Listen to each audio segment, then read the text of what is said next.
पवित्र दिव्य आत्मा, मेरे प्यारे भगवानों, प्रणाम स्वीकार करना। मेरे प्यारे देव और देवियों, आप लोगों ने किस किस ने दर्शन किया कल्कि का? कल्कि से मुलाकात किस किस का हुआ?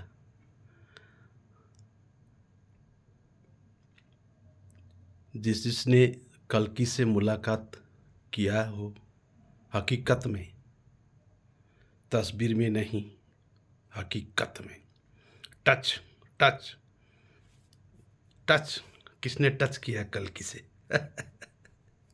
कल्कि भगवान के साथ टच टच टच करो, टच चुम्बन करो, चुम्बन। किसने चुम्बन किया कल्कि को? किसी किताबों में, किसी तस्वीरों में नहीं कह रहा हूँ, किसी मूर्त में, हकीकत में किसने टच किया? एक बन गए कल्कि के साथ, मिलन हुआ। मैं उनसे पूछ रहा हूँ, देवियों, ये बेला परिवर्तन का है, परिवर्तन का बेला है, क्योंकि समय हो गया है। तो मैं बात कर रहा था त्रिसंधि का। संधि का अर्थ आप समझते हो, संधि किसे कहा जाता है? दो चीज़ों का जब मिलन बिंदु होता है उसको संधि कहा जाता है। किसी भी चीज़ का दो बिंदुओं का मिलन को संधि कहा जाता है। तो त्रिसंधि का मतलब तीन बिंदु, मिलन का तीन बिंदु को त्रिसंधि कहा गया। तो मैं आप लोगों को त्रिसंधि का बारे में बता रहा था। इसको मैंने अंग्रेजी में ट्रिनिटी कहा। आप लोगों ने कितना समझा नहीं समझा, क्योंकि समझना पड़ेगा। अब हर चीज़ को बिना समझे हाँ में हाँ कह के अंधे होके दौड़ना नहीं है। संधि के बारे में सबसे पहले समझें। संधि का अर्थ होता है मिलन, मिलन बिंदु। उसको संधि कहा जाता है, संधि। तो मैंने कितने संधि कहा? त्रिसंधि कहा, तीन संधि। तीन संधि जब हो जाएगा, त्रिसंधि को समझ पाएंगे आप लोग, ट्रिनिटी को समझेंगे, तब त्रिसंधि के बाद आप बन जाओगे एक, यूनियन, एक ही भाव, एक स्वरूप, मिलन हो जाएगा, प्रकट हो जाएगा, प्रकट हो जाएंगे। उसी को कहा त्रिसंधि। तो ये त्रिसंधि को मैंने कहा, सबके पास त्रिसंधि होना है, होता है, सबके पास है, अपने अपने पास हैं। लेकिन अब आप एक ही रूप को जानते हो, तीनों रूप को जानोगे और तीनों संधि कर पाओगे, एक बन जाओगे, तब त्रिसंधि हो जाता है। त्रिसंधि पूरा हो गया, तो अब त्रिसंधि करना पड़ेगा। कहने का मतलब यह है, तीन रूप में किसको जानना है? आप लोग समझ रहे, कह रहे होंगे तीन रूप भगवान का होता है, भगवान का तीन स्वरूप है, यही कहते होगे। कौन भगवान? कैसा भगवान? मैं पूछ रहा हूँ, कौन भगवान? कौन भगवान? मैं तो असली भगवान का बात कर रहा हूँ, नकली भगवान का नहीं। असली भगवान, भग, शरीर वाला का बात कर रहा हूँ, जो भग में है, उस भगवान का, उस नारायण। नार का मतलब जल होता है, नार जल को कहा गया। यण जल में उत्पन्न हुआ, रमण करने वाले, नारायण जल में उत्पन्न हो के जीव जिसका विकास हो गया, उस नारायण, इसीलिए नर नारायण भी कहा गया। मैं उसका बात कर रहा हूँ। आप तो सोच रहे होगे कहीं आसमान में रहने वाला कोई किताब में कहा हुआ, मंदिरों में रहने वाला भगवान के बारे में सोच रहे होगे। मंदिर में भगवान रहता नहीं है, मंदिर तो यही है, इसको समझो, इस मंदिर को बनाओ, यही कहा मैंने बार बार, यही है मंदिर, इसी के अंदर में है भगवान। इसको अब त्रिसंधि करके आप एक बनाओ, एक बन जाओ, बस भगवान प्रकट हो जाएंगे। फिर तो करो चुम्बन, मिल जाओ भगवान से। अरे ये बहुत प्रिय है, बहुत मूल्यवान है। यही है सब कुछ, यही है, यही है। इसको छोड़ो मत, भूलो मत, इससे बाहर भागो मत। और सीमा भी मत लगाओ एक में, किसी एक में सीमा भी मत लगाओ, गलत हो जाएगा। सब में जितने हैं, ऐसे ऐसे बर्तन जितने हैं, जो बोलते हैं, खाते हैं, पीते हैं, सब में देखो, सब में जानो, वहाँ मैं हूँ, वही मैं हूँ, इस तरह समझो। आप हो, आप। इसीलिए मैंने हर बार कहा, पवित्र दिव्य आत्मा, परम पूज्य देवी देवता, नमन कहा आप लोगों को। आप वही हो, बाहर अनेक, अंदर एक। यही है मेरा ब्रह्म वेग, यही कहा मैंने। तो त्रिसंधि करना पड़ेगा, साकार आकार निराकार। आप साकार में हो, ये साकार है। साकार स्वरूप का दर्शन तो वही कर पाता है, वही करता है जो इस कली के अंत में जन्म हुआ है। ये तो भाग्य से मिला है। ये समय तो इतना बलवान है, इतना भाग्यवान है। इस समय सबको नहीं मिला ये समय। इसलिए कली को बहुत एक हिसाब से, दैविक हिसाब से बहुत उत्तम समय कहा गया है। दैविक दिव्यता के हिसाब से, युग के हिसाब से, परिवर्तन के हिसाब से, आध्यात्मिक हिसाब से इस कली का अंत को बहुत पवित्र समय कहा गया है। और ये सत्य है। ये समय कभी आया नहीं था, ऐसा समय है अभी, जो साकार में मिल पा रहे हैं, साकार में दर्शन कर रहे हैं, साकार में प्रकट हो रहे हैं, देख रहे हैं, बोल रहे हैं, खा रहे हैं, पी रहे हैं, चुम्बन कर रहे हैं, देख रहे हैं, साकार में भी देख रहे हैं, आकार में भी जानते हैं, सूक्ष्म लोक में भी, फिर वहाँ से भी विलय होके निराकार में भी पहुँच जाते हैं, पिता के साथ बैठते हैं एक होके, परम भाव में, परम सत्ता, परम प्रभु, परम ब्रह्मा, जो भी कहो, कारण स्वरूप, निर्गुण, निर्विकार, निराकार, वो भी आप ही हो। अब सूक्ष्म जगत में मन के द्वारा, मन को तो भूत भी कहा गया ना। भूत का अर्थ होता है संस्कृत में, मन तत्व को भूत भी कहा जाता है। जैसे देखने शक्ति का ये भूत है, भूत शक्ति है। सुनाई देने वाला शक्ति ये भूत शक्ति है, ये भी भूत शक्ति है। ये भूतों, पंचभूत कहा गया है, पंचभूत। तो ये भूत के लोकों में, सूक्ष्म लोकों में, मन का लोक, सूक्ष्म जगत में, वो भी आप जानते हो, वहाँ भी आप तैरते हो, खेलते हो, डुलते हो, घूमते हो, फिरते हो, फिर वापस आते हो, मिलता नहीं है, वहाँ भी तड़पते हो, भटकते हो। जब ध्यान में बैठते हो, जब प्रे करते हो, आंखें मूंद के, तब वहाँ भी भटकते हो। सूक्ष्म जगत में भटकता है मन, भटकता है मन, मन मन, उसी को कहा मैंने जीव। जीवात्मा का भटक रहा है वो सूक्ष्म लोक में, सूक्ष्म जगत में। वहाँ पे भी ढूंढ रहा है, पिता पिता कहाँ हो मेरे प्रभु, तुम कैसे हो। और अपना मर्जी से बना लिया है किसी एक स्वरूप को, और आगे आगे खड़ा हो जाता है, दे देता है दर्शन। उस सूक्ष्म लोक में भी उसको कहो आओ, वो आता नहीं है, क्योंकि वो तो आपका जीवात्मा का है, सूक्ष्म जगत का मन का है, मन द्वारा बना हुआ है वो लोक। तो वहाँ मन का ही अपना भगवान प्रकट हो जाता है। वो जीव का है, आपका ही है, वो आप ही हो। वो भी समझो इस बात को, सूक्ष्म जगत में भी आप ही हो।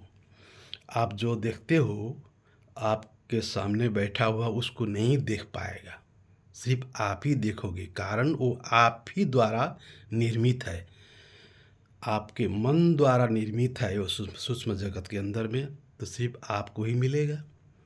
तो वो सूक्ष्म जगत हुआ जीवात्मा का लोक, तो वो एक है। और ये इधर बाहर में एक, भौतिक में एक है। तीन हो गया है ना, तीन रूप, अपना तीन रूप पाओ, बुझो, समझो इस तरह।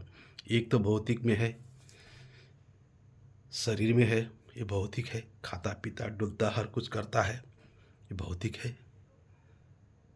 और एक सूक्ष्म है, जब ध्यान में बैठते हो, सोचते हो, प्रार्थना करते हो, तो वो मन बन के निकल पड़ता है, घूमता है, इधर उधर डुलता है, प्रभु को ढूंढता है, वहाँ भी कभी किस किस रूप में दिखाई देता है, फिर बदल लेता है, और रूप क्या क्या हो जाता है, खो जाता है, निकलता है, लेकिन वो भी, उसको भी पकड़ नहीं पा रहे हो, वो भी सच्चा नहीं है तो सूक्ष्म जगत है, वो आपका सूक्ष्म रूप है, सूक्ष्म शरीर है, वो सूक्ष्म लोक है, वो सत्य है, लेकिन वो भी काम नहीं करने वाला है।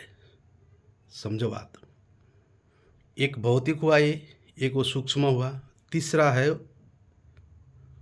वो भी, वो जो सूक्ष्म जगत भी जाकर जब वहाँ मिल जाता है, खो जाता है, एक ही भाव हो जाता है, वो अंतिम स्वरूप, कारण स्वरूप, निर्गुण, निराकार, निर्विकार, उसका अनन्य, वो क्या कहें, उसका वर्णन करने लायक नहीं। वो महाआनंद, महाशांत, वो महासागरों का भी महासागर, समुद्रों का भी महासमुद्रों का भी महासमुद्र, कोटि ब्रह्मांड, कोटि सूर्यों का भी कोटि सूर्य, वो क्या कहें, उसको वर्णन करने लायक नहीं। इस तरह का वो आनंद स्वरूप जो निर्गुण, निराकार, निर्विकार है, वो अंतिम। तो ये तीन रूप अपने ही अंदर है। तो इस तीनों चीज़ को जब आप अपने आप में समझोगे, पाओगे, आवागमन कर सकोगे, आवागमन भौतिक में, फिर वहाँ तक, फिर भौतिक में, फिर वहाँ तक, इस तरह से आवागमन जब कर सकोगे, तो त्रिसंधि का मतलब होता है यही। आपको आवागमन करना है, सकते हो, आवागमन हो जाता है, क्योंकि ये तो आपका पद है, आप वही हो, उससे बाहर कत नहीं हो, आप वही हो, अंदर के रास्ते से आपको आवागमन। फिर भौतिक में आ जाओ, देखो, आनंद उठाओ भौतिक का। सूक्ष्म लोक में तो काम ही नहीं है कुछ को मतलब ढूंढने का, इधर उधर मतलब ज्ञान गुण का कुछ अनुसंधान करने का है, वो बाद में बताऊंगा। तो तंत्र मंत्र होते हैं उसमें, वो छोड़ो, इसके पीछे मत पड़ो। है वो सिद्धि का लोक भी, वो सूक्ष्म जगत है। सिद्धि शक्ति का, वो सूक्ष्म जगत से भी सिद्धि होता है, शक्तियाँ होते हैं, वो छोड़ो वो बात, इसे नहीं, इसके पीछे नहीं पड़ना है। वो अपने आप स्वतः घटित हो जाना चाहिए, सिद्धि अपने आप हो जाना चाहिए, हो जाता है। सिद्धि के लिए आप कोशिश नहीं करोगे, मुझे ये सिद्धि हो जाए, ऐसा ज्ञान हो जाए, ऐसा शक्ति आए, इस तरह का नहीं करने का है, नहीं करना, ज़रूरत ही नहीं है। आप ये सत्य युग में स्वतः स्वतः हो जाएगा, स्वतः सिद्धा आप हो जाओगे। आप चिंता मत लेना, सिर्फ जो कहता हूँ उसको प्रतिपालन करना, स्वतः सिद्ध हो जाएंगे आप, शक्ति अपने आप उभरने लगेंगे। इसलिए आप सिद्धि के पीछे नहीं लगना है। वो काल्पनिक सूक्ष्म लोक का, सूक्ष्म जगत का विविध रूप बना के उसको, उसका पूजा, उसका प्रेम, उसके पीछे पड़ना, उसके पीछे लगना मत। सूक्ष्म लोक में वहाँ अटको मत, वहाँ भटको मत, छोड़ दो उसको, हटा दो उसको, उसको भी हटाओ, वहीं मिला दो निराकार में। हट जाओ तुम, जितने आते हैं हट हट हट। निर्गुण निराकार आनंद, कुछ नहीं। ध्यान के वक्त में न प्यारा आए, न अप्रिय आए, न कोई भगवान आए, न मूर्त आए, न सूरत आए, न कोई लालच आए, निर्विकार। इतना सूक्ष्म, इतना सूक्ष्म कि सूक्ष्म, उस सूक्ष्म जगत को भी सूक्ष्म कर देना। विलय, विलीन, लय, लय, भावातीत। जब इस स्वरूप में प्रकट होगे अपने आप में, तब समझना हाँ, त्रिसंधि हो रहा है मेरा। अब मैं त्रिसंधि कर पाऊँगा। साकार से आकार को भी समझा, अब आकार से मैं निराकार को भी समझ रहा हूँ। मेरा अंतिम स्वरूप परब्रह्म पिता का स्वरूप आनंद है। यही है सृष्टि का कारण। इस तरह भाव शून्य हो जाना। जब आप शून्य हो जाओगे फिर आना, वापस आना भौतिक में। इसको आवागमन भी कर सकते हो। तब त्रिसंधि हो गया। उसके बाद आप अपने आप को दिव्य पद में उतारा तो है, लेकिन सिर्फ इतना समझने से तो नहीं होगा। मैंने पहले भी कहा, आप अगर इसको नहीं भी करोगे कोई बात नहीं, लेकिन मैंने जो कहा उसको तो करना पड़ेगा। वो है सत्य। सत्य व्रत तो धारण करना पड़ेगा ही। शर्त तो यही है मेरा, इसको बोलना मत। पहला शर्त ही सत्य व्रत है। चाहे ये जो अभी कहा मैंने, एक ना भी करो त्रिसंधि तब भी आपको फल मिल जाएगा। लेकिन मेरा शर्त, पहला शर्त तो एक ही है, सत्य व्रत तो आपको करना ही है। उसके बाद आप करो त्रिसंधि। ना करो कोई बात नहीं, बाकी के छोड़ दो, ना छोड़ो, मुझसे कोई लेना न देना। उसको धर्म से, परमात्मा से लेना न देना। सत्य पालन करो, सत्य धर्म में रहो, त्रिसंधि का ध्यान करो। त्रिसंधि अपने आप में तीन को एक ही भाव करो। अपने आप को जानो, समझो, पहचानो। अरे मैं कौन हूँ? हाँ, मैं तो वही हूँ। इस तरह जानो, त्रिसंधि हो जाओ। उसके बाद दूसरों का भी वही समझो। जितने हमारे शरीर में हैं उनको भी वही देखो। जो मैं हूँ वो भी वही है, इस तरह समझना। तब हुआ दिव्य कर्म। दिव्य ज्ञान तो तभी फलीभूत होता है। सिर्फ अपने आप को अकेले को जान लिया, मान लिया, वो भी तो अधूरा होगा ना। सबको जानना पड़ेगा और सबको मानना पड़ेगा। इसलिए तो मैंने कहा हर बार, सबको जानो, सबको मानो, एक मैं में, अर्थात एक आत्मा में, एक आप में। वही है, वही हूँ, कोई शक नहीं है। तो भगवानों, त्रिसंधि का अर्थ होता है ट्रिनिटी। इसको समझो, करो, त्रिसंधि करो।